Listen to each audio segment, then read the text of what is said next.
How we doing? Hope you're good, mate. Just a quick life update, because I've not really done one for a while, and just in case you're interested, it's kind of good to keep on track of. I'm letting you go. Keep on track of sort of life and sort of how things are going. And you're on the wrong side of the road, you donkey. Things are good. Things have been a lot better recently. I kind of figured out what the problem was.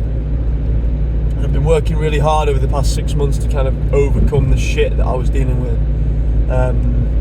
The problem wasn't gluten. The problem wasn't carbohydrates. It wasn't that I was getting hungry. It wasn't a problem with my heart. It wasn't a problem with my digestive system. It wasn't coronary heart disease. It wasn't any of these things that I was worried about. I don't have cancer. It was none of these things. The problem that I was struggling with was anxiety, OCD anxiety, and panic attacks. Now, what I'm pretty sure happened over the past couple of years, really, is over time. Bear with me a second. Spit my gum out so I can actually speak. Over the past couple of years, I've had this really strong sensation growing in me where whenever I would get hungry or just after I would eat, I would have a very sudden drop in blood pressure.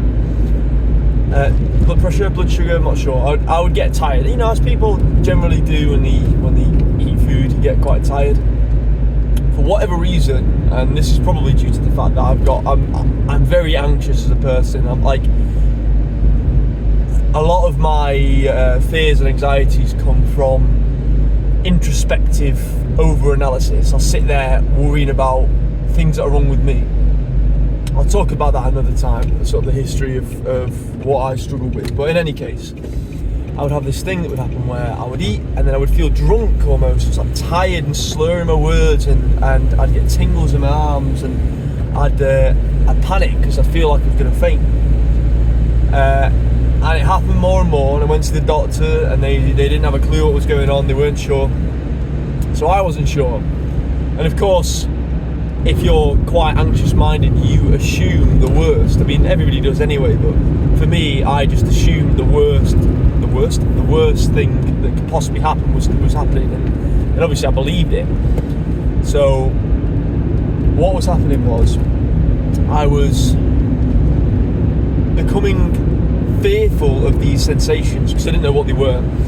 And I thought, oh well, if I don't do something about them while I'm feeling this sort of way, something terrible is going to happen. I'm going to pass out, I'm going to die, I'm going to go into a coma, maybe I've got diabetes and I don't know. I need to eat sugar to stop this feeling, stop the sensation, because it's really uncomfortable. And I can't deal with the sense of discomfort that it's causing me. So I would always do something. As soon as I started getting these weird drunk sensations when I was hungry or just after I'd eaten or whatever, I would eat something. And what I didn't realise at the time is that eating stuff to try and up my blood sugar wasn't doing anything for me. What it was doing was backing up the notion in my head that there was a problem and that was the solution. Now, I've got OCD, obsessive compulsive disorder, which you might have heard of before. And OCD is different for different people, but for me, it is a thought process of a bad thing happening, and then a compulsion, an action that you would then do to prevent that bad thing from happening. And then inevitably that bad thing doesn't happen because it wasn't going to happen in the first place. Obviously you don't know that, but that then backs up in your brain that thing that you just did to stop the bad thing from happening worked. And not only that thing that you were scared of was a valid threat. So each time you engage in a compulsion, for me it was eating food, eating something sugary, that would then cause, I'd start feeling better because I'd done the thing that's supposed to help, and then I'd feel fine. So that compulsion becomes habit. Now, I didn't realise that this was the thing, this was the problem. I've known that I've had OCD for years, but I didn't realise that this was actually the issue that I was having. So anyway, I went to go and see a nutritionist and told her about all these symptoms. I was like, I'm having this thing where when I'm eating food, I'm going faint, and then when I'm hungry, I'm going faint, and I'm really, I'm really conscious of it, and it's affecting my day-to-day life. And she was like, cool, it sounds like you might have a gluten problem, so why don't you try cutting out gluten for 8 weeks, whatever it was, and see how you feel. And I did, and I felt great. Suddenly I was like, that's it, it's gluten. Gluten is the problem. I can't eat bread, and maybe it's some kind of celiac, I don't know. So cut out gluten, felt great for a few months, and then a few months later these sensations started coming back, and I was thinking, what the fuck is it? I don't understand. Why am I feeling this way? And I went to the doctor and I said, I think I might be maybe celiac, but I don't know, I've not been eating gluten. And he said, okay, well, you can only test for celiac if you eat some bread or eat some gluten, and we test your reaction to it. And I didn't want to do that. Again, bit of a hypochondriac. I don't want to put my body in danger. I know in my head that thing is dangerous, so I'm gonna avoid it. So I didn't, and it just got progressively worse and worse, these sensations. And I was doing everything I should do. I was training. I was going to the gym. I was eating well.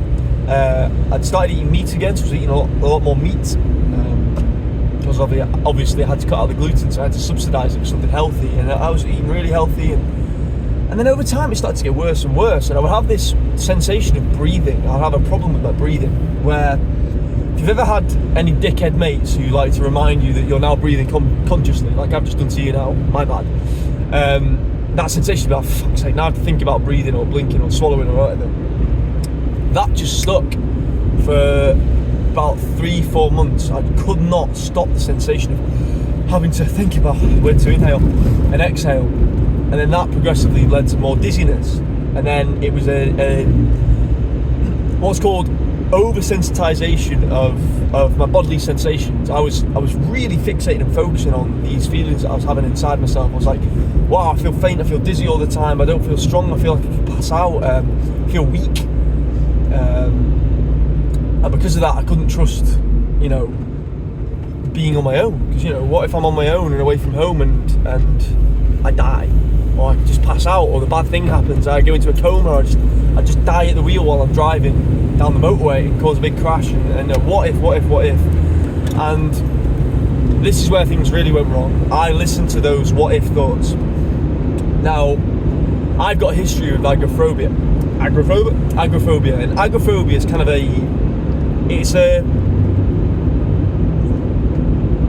it's sort of wrongly assumed that it is a fear of being outside, but it's not. It's a fear of fear. So what happens is your brain will assume that you've got a problem. So for me, I don't want to feel this way when I'm away from home, because if I'm at home, other people can take care of me. I've got my family at home, and they can take care of me if something goes wrong. If I pass out, go into a coma or whatever I was worried about, they can take me to the hospital. So I wasn't that worried about it. But then when I go away from home, it's all I can think of is, there's a lot of time to be away from home. What if such and such a thing happens? What if I get sick? What if I have one of these really bad attacks? And I started to avoid more and more situations where I thought I might be nervous. I thought I might sort of like have one of these, attacks almost. And this is when I started this YouTube channel. I started trying to actively push myself outside of my comfort zone to kind of back up the claims that actually, no, I don't need to avoid these situations, which is good. I was doing the right thing, but I was going at it with the wrong intentions almost, and I'll explain why in a moment. I hope you can hear me, by the way. I'm just driving to the gym. So yeah, in any case, I started to avoid going to the gym. I started to avoid going outside, going away from home, and what was happening was each time that I would avoid something or I'd leave something due to the fear, that would be my compulsion, the compulsive part of the OCD cycle, and that compulsion would again back up the idea in my brain that what I was going to do was dangerous, and the fact that I avoided it was a good thing. Obviously, it's not dangerous. I was not in any danger. However, the fact that I didn't know that was the case, in my mind, made it true, But I digress.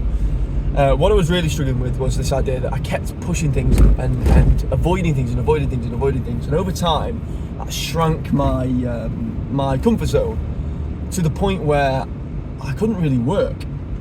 I was working at a bakery at the time. My job is the career that I'm still working in. I work with a coffee roasting company, and this company that I work with also owns a bakery. And the bakery, you know, I went there as a kind of like head of coffee, and I trained all the staff, and I'm incredibly passionate about coffee. I'm incredibly passionate about teaching, and I'm a very, very much people person. You know, I can't exist without interactions with people. I love it. I love talking to people. And I couldn't do it, and I was having these weird attacks of these just in the middle of the day, and I was trying to log it and trying to figure out what was going on. I'm feeling this weird sensation of dizziness and feeling faint and feeling drunk, and I don't know what it is, and I don't know what it is. I was going to the doctor, and I was making emergency appointments going, I don't understand what the problem is. And they didn't either. Which made me just assume that, okay, this is something really serious, and the doctors aren't listening to me. They're not listening to me. They're doing all these tests, but they're not the right tests, and they're not doing it at the right time. And there's obviously a problem with me because I'm having these sensations. They're so real. I feel like I'm going to die, and that's the only way I can describe it. And that's when the panic attack started to set in. I'd have these sensations, which would then lead to an overarching terror to the point of, it's a mortal terror, you know. I believed with the deepest part of my being that I was going to die there and then.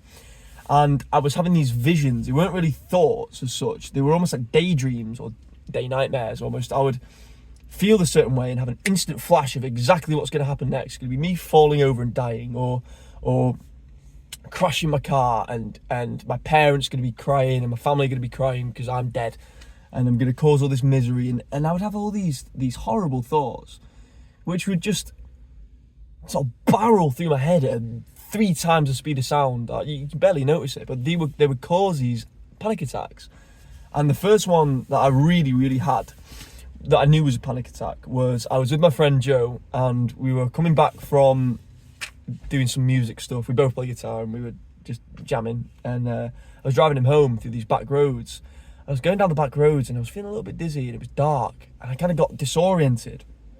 And then suddenly I felt like I was seeing the world through a pane of glass.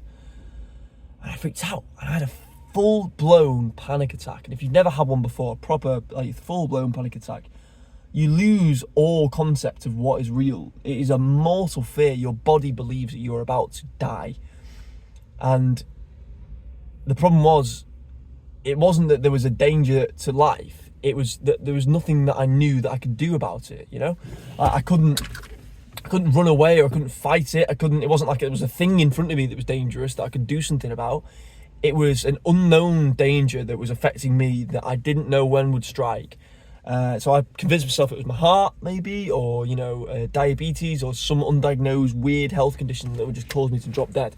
And I had this panic attack, and from that panic attack, I started to avoid situations because of the panic. I didn't want to have a panic attack away from home because I knew that, you know, I wasn't safe. If I had one of these attacks, you know, far away from home where my parents wouldn't be able to come and get me or help me out, then what am I going to do? I'm going to die. And you have to understand that before this big cycle of anxiety, I was, you know, living, by my regards, the freest I've ever done. You know, I was going down to London.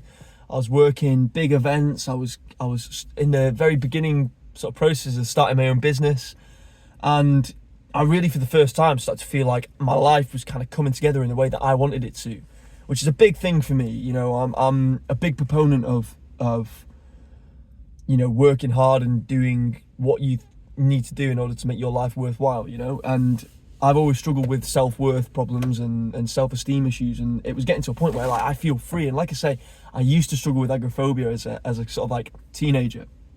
I was kind of free of that by the age of 18, and I started to get out my shell, got a girlfriend, and it was going great, and I was doing more and more. And then obviously this started happening, and it threw me right back to being 13 years old again. And it got to a point where I was avoiding going out at all.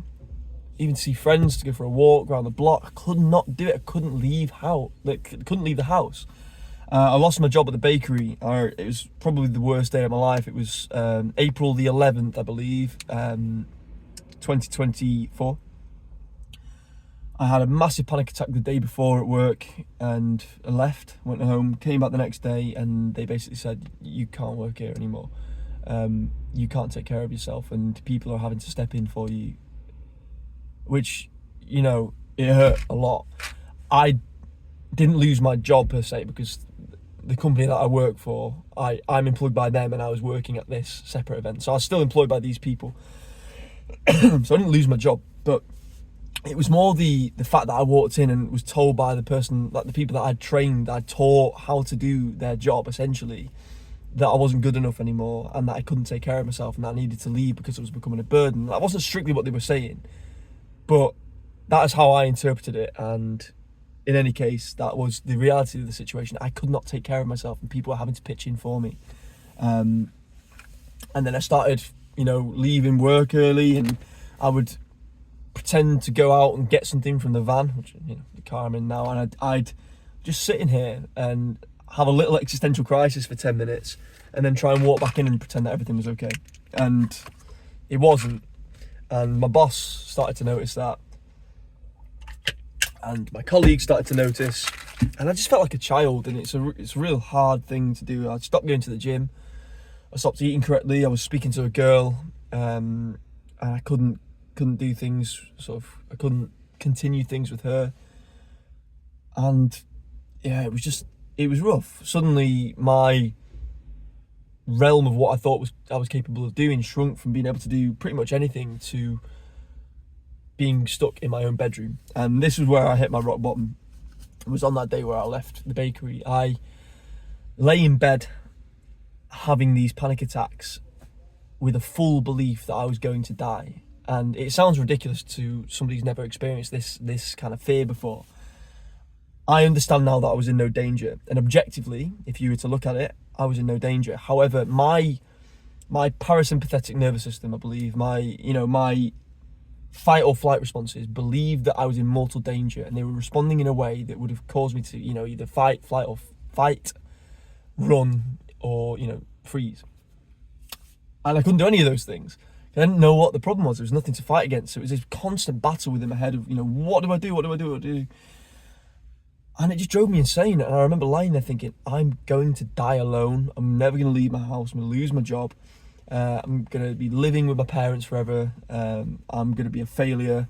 I'm going to waste my life. And I genuinely believed all these things. And, you know, it's funny how your brain will automatically assume that there's something bad going on, and that it's never going to get better. Now, what I then did was subsidize those painful sensations, those painful thoughts, by indulging heavily in social media. And if I'm honest, watching porn, staying up way too late, just staring at my phone, scrolling, and, you know, consuming content. I'll talk about this in another video at some point, kind of like the ramifications of that. But in any case, what was happening was it was spiking my dopamine levels, because it made me feel good in the moment. It distracted me from the fear of the world that I had. But then once I was taken away from that comfort net of being able to escape from the world in my phone, I lost it. You know, I became vulnerable again, and I didn't have that escape. And so that became a crutch, and that was really the thing that kind of got me down, because I knew I shouldn't be doing it, and I was doing it. I was indulging, I was consuming. I had to break the habit of that. So I deleted my social media from my phone. You know, I can still go on them occasionally, but they're not there instantly, and that helped me massively. And then I went to go see a counsellor, and we started working on ERP, exposure and response prevention, or ERP, exposure therapy, which is essentially, if you're scared of spiders, let's make you not scared of spiders. How do we do that? Can you look at a picture of a spider? I don't know. You do it for a bit until you're bored. Yeah, I can do that. Cool. Can you stand in a room with a spider? Oh, I don't know if I could do that. Cool. Can you stand outside a room with a spider? Maybe. So you stand outside a room with a spider until you're not scared anymore. And then you stand in the doorway until you're not scared anymore. And then you stand in the room until you're not scared anymore. And gradually you'll increase the fear level until you're able to stand next to the spider and hold the spider without being scared of it. Now, what happens there is it's not a case of you're being exposed, as in you've not just ended up in a room with a spider and you're dealing with it.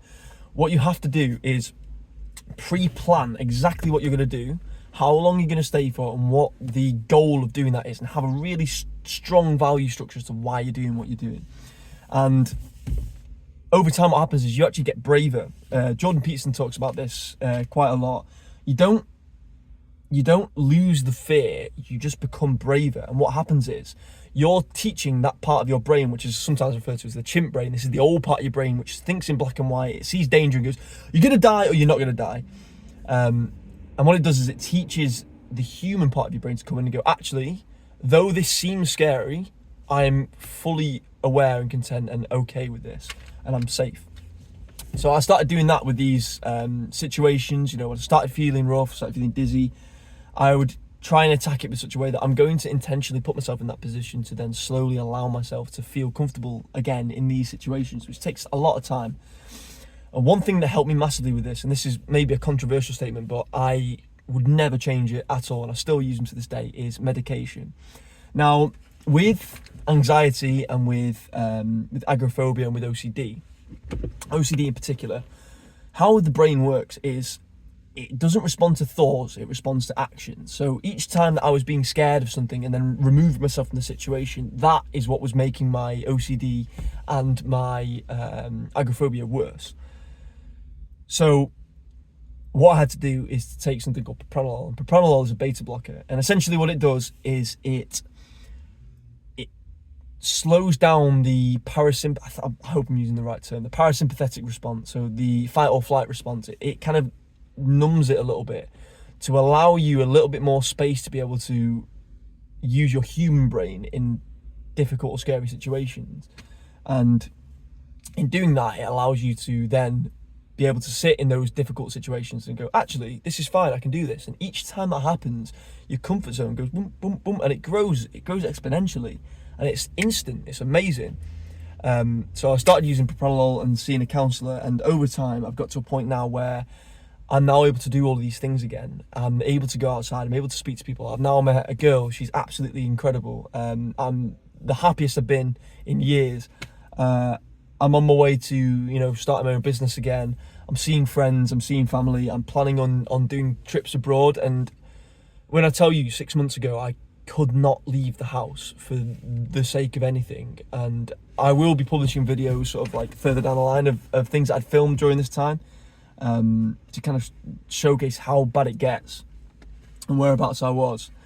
But yeah, I've kind of got to a point now where I'm all right. I'm not too bad, but I'm not out of the woods yet.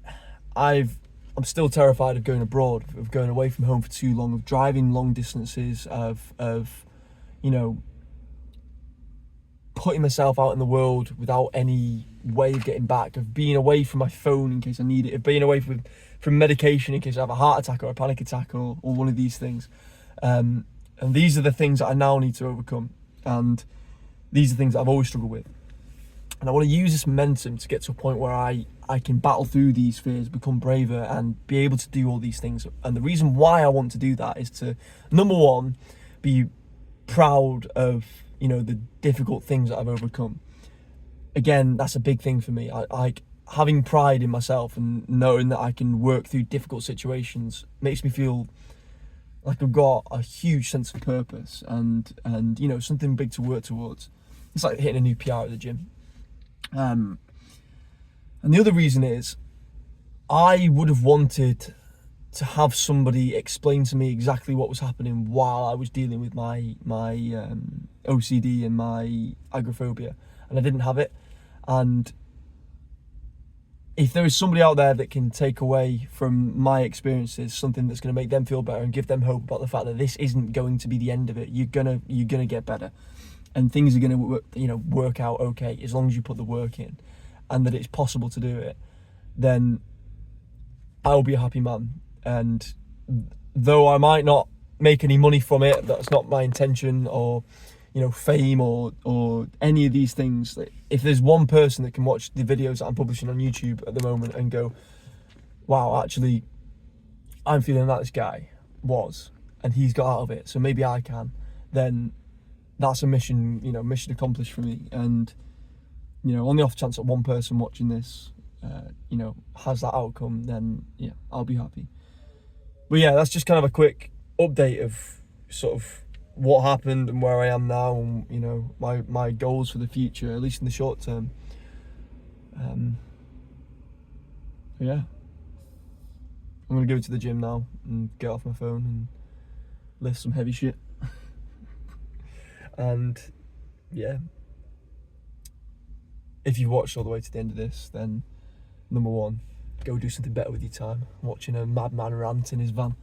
But number two, if you are struggling with something, even if it's not like this, just know there are people out there that you can talk to that have been through the exact same thing that you're dealing with. I know that mental health problems are such a subjective and personal thing. You think that nobody else has ever been through the problems that you've got.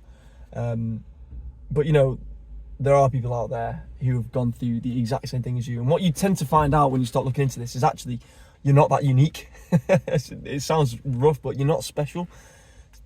So many people deal with these things, and you would see them on the street and have no idea. For me, I'm at a point now where I'm confident again to walk around. I can talk to anybody I want to, which again, 6 months ago, not a cat in hell's chance I would have been able to do that. If I saw me now, I'd have thought, oh, that guy's not scared of anything, could talk to anybody, he's not got any fears whatsoever. But that's not true. It's really not true, and that's so true of almost everybody that you see has got something. So just know that it's not the end. You're gonna be good. You've got a lot of life to give, and it is through the trials and tribulations of life that you grow to be strong. The strongest swords are forged in the hottest fire, as they say. And, working through this shit time is going to give you a lot and teach you a lot. And then you're going to become a beacon for which other people that are in this shit can look towards and go, actually, there is a way. And you're going to help out a lot of people. And that's my goal. And, yeah. I hope you take away something from it. But enough of this. Get off your phone, go outside, touch some grass.